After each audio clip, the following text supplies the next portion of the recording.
Myslím si osobne, že veľa koučov robí hneď na začiatku spolupráce s ostatnými klientmi jednu fatálnu chybu.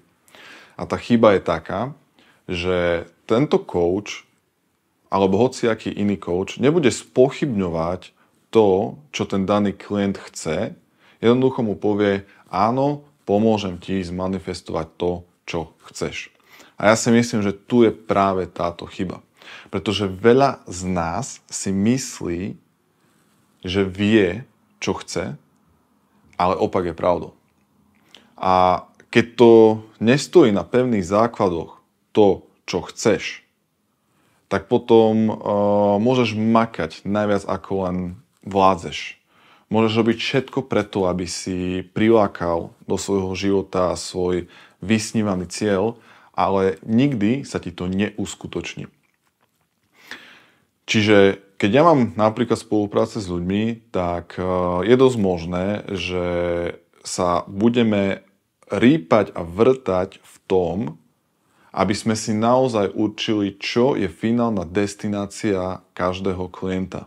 A pokiaľ táto finálna destinácia nebude zakorenená v pevných základoch, tak nepohneme sa ďalej.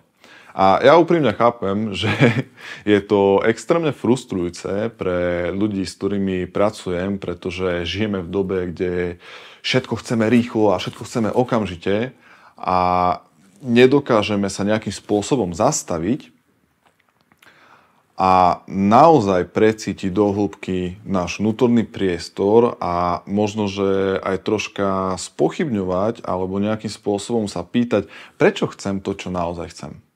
Prečo je to pre mňa tak strašne dôležité? Je to v súlade s tým, kto naozaj som? Je to v súlade s mojou túžbou? Je to v súlade s mojou potrebou?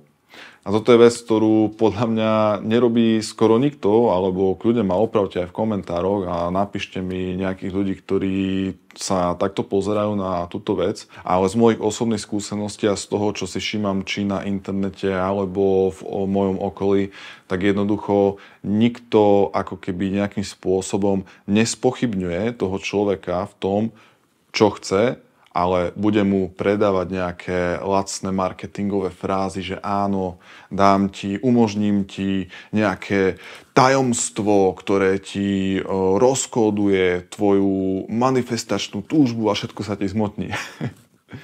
Ja takýmto spôsobom nepracujem a osobne si myslím, že je to kontraproduktívne.